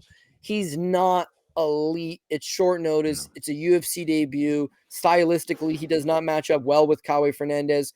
Fernandez is coming off a huge win, and now it's not as if, oh, Fernandez, that's the guy with the golden leg on him that can kick so much, and he's got good cardio, and he's got 3 fights in the UFC at this point, and he makes good decisions, and he's got a good camp. He's still only minus 150, minus 155 as a favorite. It doesn't feel like it's minus 240 Caio Fernandez. Now you really got to think about it. It sounds pretty goddamn good to me, so Fernandez is a play of mine this week. 100%. I took some of the opening. It was like minus 120 there. I took, what I could on a single bet. That was me right there.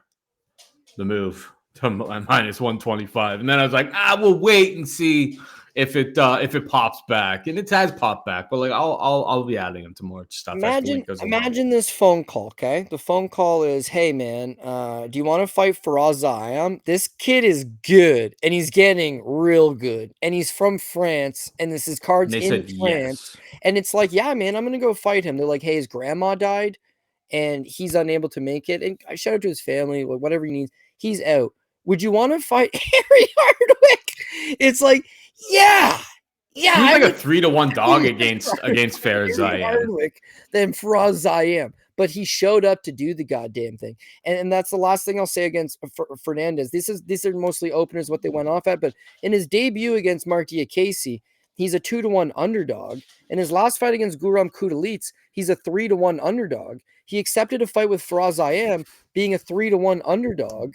He's looking for the smoke. He's looking for the big fights. He's 30 years old. He's not a prospect looking to make a mistake. This is an excellent, seek and destroy type spot. Look good and bump yourself up the ranking. So he's going to come in ready to do the damn thing. And he doesn't have to worry about favorable judging now. It ain't a French guy in France. It's a British guy in France. They hate him more than they hate you. Go get the win. Minus 155. I think it's appropriate. Andreas Berg takes on Renat Fakhretdinov. Berg, slight favorite. Close to a pick. Slight favorite at minus 118. Comeback minus 102 for Renat. The big question mark here is obviously who wins the wrestling exchanges. You go and watch like Berg's fights, and it's like, well, some of that Swedish regional scene is just like, in all fairness, is like nobody's really at that level. That like you're just not finding what happens when somebody who's credible as a wrestler is able to take them down. That's not to say that he may have great takedown defense. He's so physically strong, and I think why I'm taking him. I think him round 3 is like plus 1,300. I don't hate that because I think he's got great cardio, and I think he's just. We've seen with Renat multiple times is like this guy slows down, especially if it's like those types of physical exchanges. If he's able to take you down, hold you down, and lay on top of you, he'll be fine. But like, I'm not so sure he's going to be able to do that. Andreas Berg is the side for me, but like I like taking a small little stab on his late round props here because we've seen Fakhretdinov slow down. In many of his fights, he's able to get the wrestling going early, and he gets to the end there. But over and over again, it's just something I kind of saw on tape. So willing to take a small stab on that, but give me the guy who's just gonna charge forward, be in his face, and make this a dog fight. I like backing those types of guys. Your thoughts here? Yeah, so it's funny you say that. I got Gustafsson as well, and it's pure theory. I got a theory, and I'm letting it run wild. When you look at who's fought the better level of competition, Renat Fakhretdinov. When you look at who's got the more credible wrestling, Renat Fakhretdinov. When you look at who's got more power and likely to win these prolonged striking exchanges, Renat Fakhretdinov. Fakhretdinov's done a lot of good work. He's landed over 100 significant strikes in a fight against Carlos Leal. He's gotten takedowns over Nicholas Dalby, a good journeyman of the division. He's knocked down Kevin Lee. He's knocked down Brian Battle. He's taken down solid guys. He went to a draw with Elizeu Zaleski dos Santos. But kind of what you're picking up on, this guy's a gas bag. He's waiting to tire out. And beyond that, his striking is not good. It's just big old overhand right, bigger overhand right, big old overhand right. He shuffles out like a lead left hand, maybe like plods it out there, maybe tries to stiff you with a bit of a rudimentary jab and then line you up with a big overhand right. In the beginning, he was getting takedowns, taking down Brian Battle 7 times, took down Nicholas Dalby 5 times. But it starts with Elizeu Zaleski dos Santos. He wins the first 2 rounds. He got 10-8'd in the third because he's gassed. His fight with Nicholas Dalby, he wins the first round. He loses the second. He gets his ass kicked in the third because he's gassed out. His fight with Carlos Leal, I think it's something like 14 media members sent in MMA decision scorecards. Of the 14 media members that scored the fight, all 14 scored the fight for Carlos Leal. But it's in Abu Dhabi, and Fakhretdinov gets the rub. This guy does not look pretty when he's out there. He's mostly just flailing his arms around. He is physically strong, and he can rely on takedowns. But when matched up with someone that can also wrestle and is also physical, he's going to drain his gas tank even faster than he normally does. He normally gets 6, 7, 8 takedowns, or I shouldn't say they'll count that many, but he gets no real control time out of it. The guys constantly just get themselves back up. Gustafsson has proven not to be an elite. He's like an Aaron Jeffrey. If you know Aaron Jeffrey, you'll know where I'm going with this.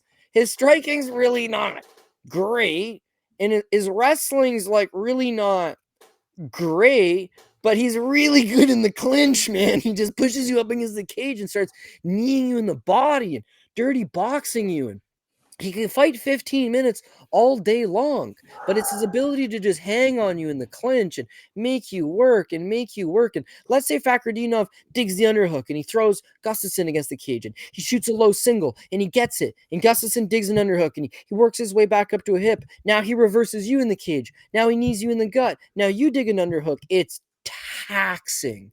Brian Battle accepted it. Andre Michailidis accepted it. Nicholas Dalby, who's a little bit tad undersized for the division, he accepted it. Gustafsson's not going to accept it. No. Paul mentioned it's like, well, what about when elite wrestlers have fought him? He's got one, okay? Back when he was a nobody, he fought Damian Janikowski for KSW.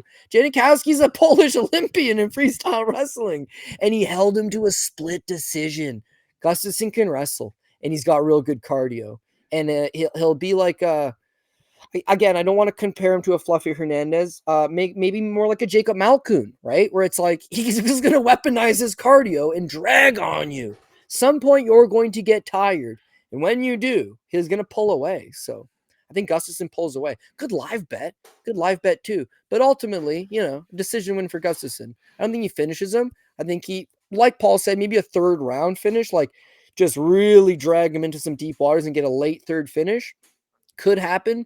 But beyond that, it says first round competitive, second round less competitive, third round we're getting a 10-8, just like Elizeu Zaleski dos Santos got, right? Really take it into your wheelhouse.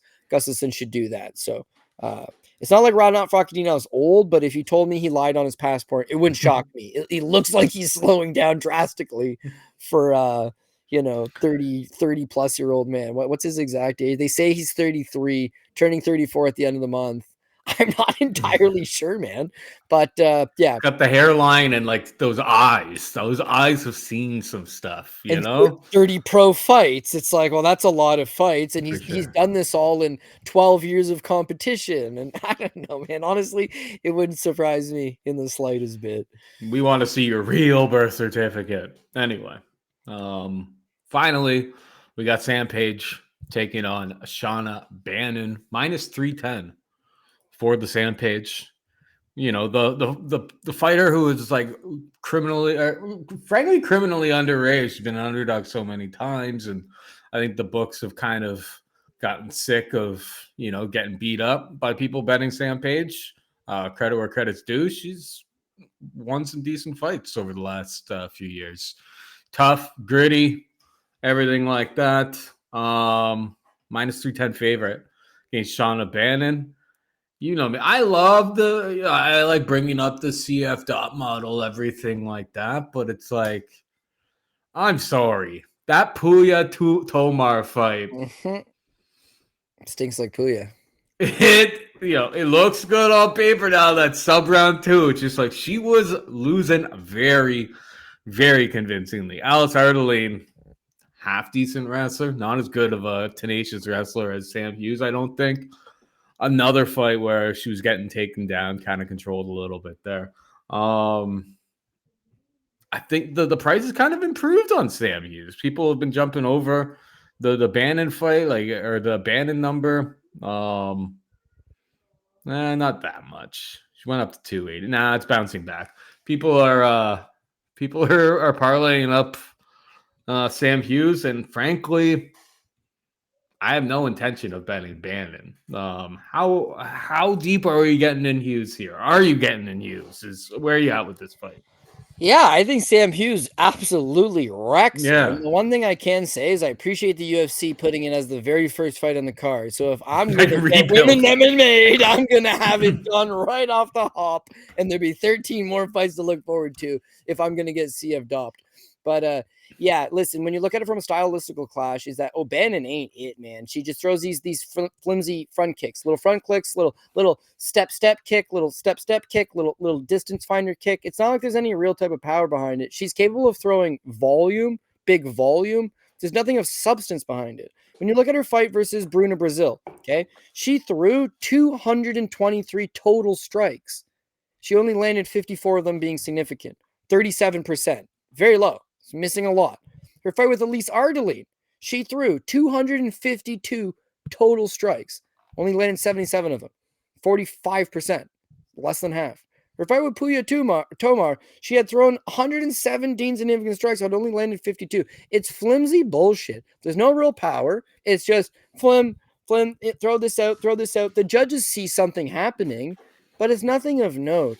Grappling's really not all that good, although she did submit Tomar with the armbar. She's not physically strong. She's a little bit older. She got knocked down by Puya. That's how she got the submission. And I had Shauna Bannon. I don't think she was on the top, but she would have been on the second line. Like, this is easy money. And the first round, it's like she's outpointing her, but she's not winning the fight. She is. She's not. It's not a real fight. It's like a point style kickboxing match. She's just like point. But I'm winning. The second round, she just goes back to it, point. And I'm thinking, Pooh no! Head kick, drops her. And then, like Paul says, there's some decent ground and pound, and then she rolls for the most rudimentary armbar of all time, snags it up. I think if you're the UFC, you say, okay, we signed this girl who's now getting into her mid-30s. She's not a good prospect. She doesn't have an exciting fight style. She is, you can't really do this Conor McGregor thing, and she's Irish and blah, blah. That's all done. Realistically, against Bruna Brazil, she loses and doesn't look good. Elise Ardeline was like, is a TikTok star, or certainly not a combat sports enthusiast, although I think she just won her last fight in the UFC. Shauna Bannon did not look good against her. The Puya Tomar fighter represents the lowest level. Yeah, Tomar was a wushu champion back in India for a little bit, but it represents a very low level.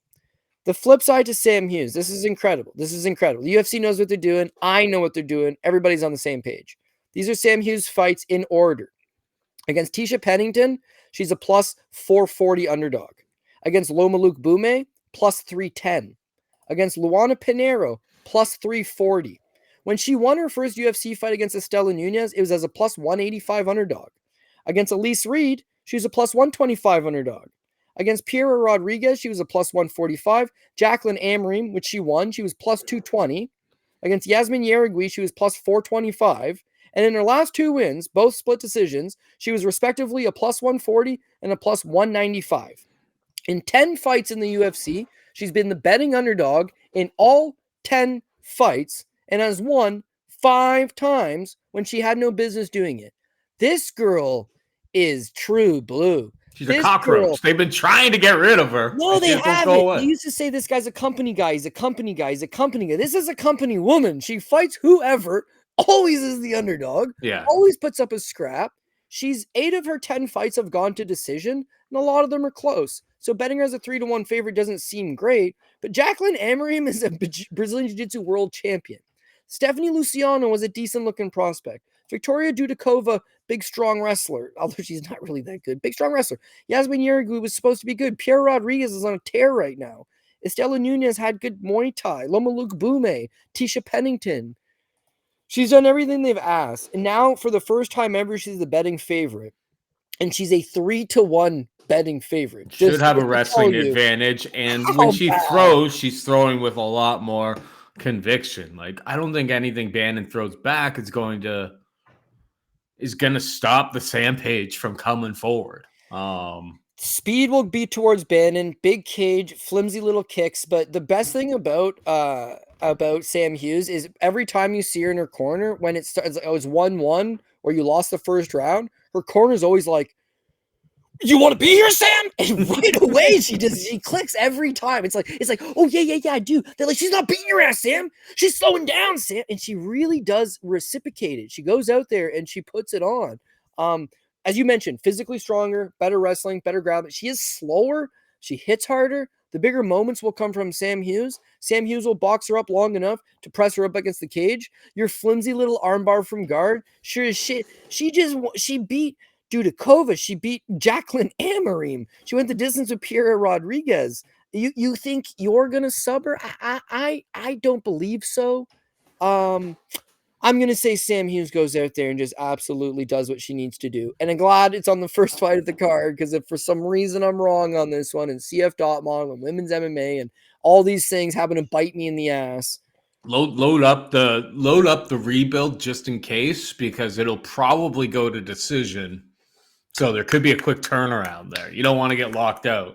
Yeah. You know what I'm saying, bro? We got 13 more fights after that one, and they're all men's fights. And you need to get Andreas Gustafsson-Berg on them tickets. You don't want to be locked out of that fight, right? That's I'm a degenerate. So in my true, honest opinion, most people wake up and say, "Oh, I've got 12 fights left to work with." It's a 12-fight UFC card starting at Brad Tavares. That's a good spot to rebuild from. I would be on Sam Hughes. I will be on Andreas Gustafsson. To me, Sam Hughes could look like a 10-1 favorite if she fights the right fight. And Gustafsson's a value guy because he's not going to look like a 10-1 favorite, but it's almost near even money. Yeah. And I think he wins. Yeah. We hit some of those. If Brad, I understand I'm a little favorite heavy this week. Do you want the PRP? Are we at that point in the show?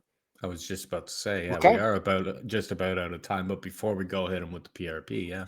Mostly favorites, but again, because there's a lot of close, even money fights, the value's still there for parlay purposes. And of course, I'll be doing the prop and weigh-in show on Friday. I think there's good angles there as well. But officially, I'm gonna go Caio Borralho. I am gonna go Benoit Saint-Denis, dog number 1. Modestas Bukauskas, Mason Jones, Axel Sola, Losene Keita, William Gomis, Oumar C, Marcin Tybura, Caio Fernandez, Sam Patterson, Brad Tavares, Renat Fakhreddine, Andreas Gustafsson, Sam Hughes. I only have the one underdog, technically, by the numbers. And it's Benoit Saint-Denis, so this thing could go both ways too. I get it. But there's a lot of pick'ems, and there's a lot of decent props, and there's a lot of good round totals. So with 14 fights to work with, of course, there's just generally going to be a lot. On top of that, and we know there's a contender series on the Tuesday night. There's a BFL on Thursday night. There's 2-1 championships on Friday. There's an ACA. There's an LFA. There's a BKB. And there's this 14-fight UFC card. On top of that, I think the Fury FC's on Sunday, isn't it? I think Fury FC on the Sunday. I don't know how many books you guys have that carry this stuff. I don't know how many of the books will make it worth your while. I'm just saying there's just tons of good action going on that don't be stuck on I can't believe Andrea Gustafsson lost to Renat Fakhreddine. It ruined my week. Don't be that guy. I think he wins. Is it a surefire guarantee? No. Yeah, is there a single person on this entire card that I'm going to let ruin my weekend? I don't think so.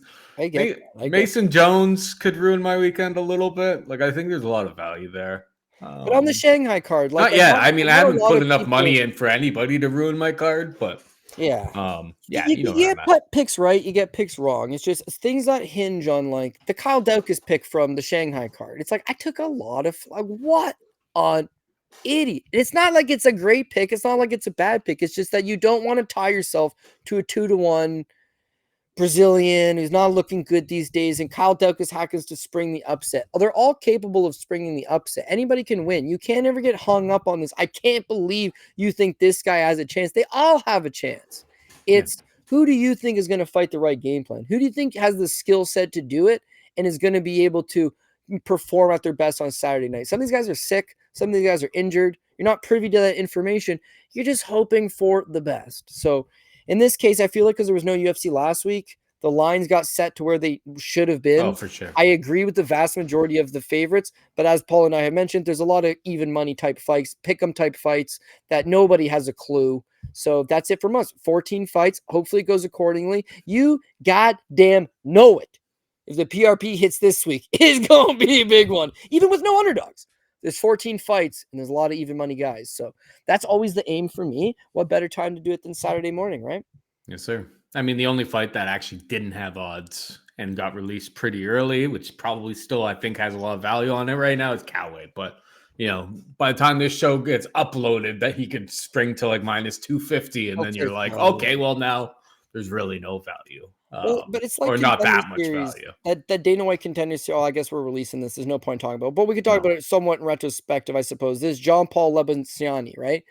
He opens at like minus 220. He before you can parlay and before you can hit it for more than $50 or $100, he sits as a 2-1 favorite. Now it's fight day. Now they say, okay, you can parlay it now. Well, he's a 5-1 favorite. You don't like him nearly as much at 5-1 as you did for 2-1. It's the same thing here. Kawhi Fernandez minus 155. I like it.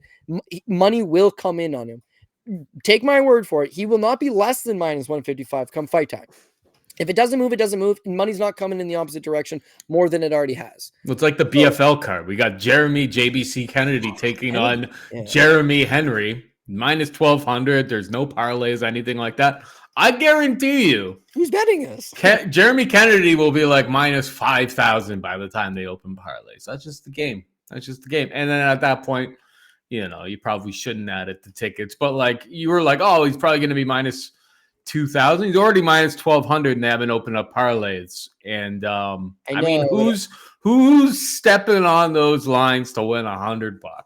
I guess $100 means more to others. Like if you got the minus 400 on Jeremy Kennedy against Jeremy Henry, it's like, congratulations, you win. Like one guy just, you know, gave Habulayev like all he could handle in a fight, and the other guy is like 0-4 this year.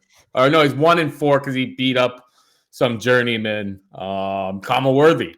You got to win against Kama Worthy at some point this year. Otherwise, everybody, like Zavid, all these other fights, it's like his opponents literally take him down and control him. It's like Jeremy Kennedy's going to absolutely stomp him. It's going to be very, very simple. But that's just the nature of, you know, at least somebody's giving us odds on some of these fights. Anyway, that's it for us this week. Hope you enjoyed the show. For Cody, I'm Paul, saying goodbye and good luck.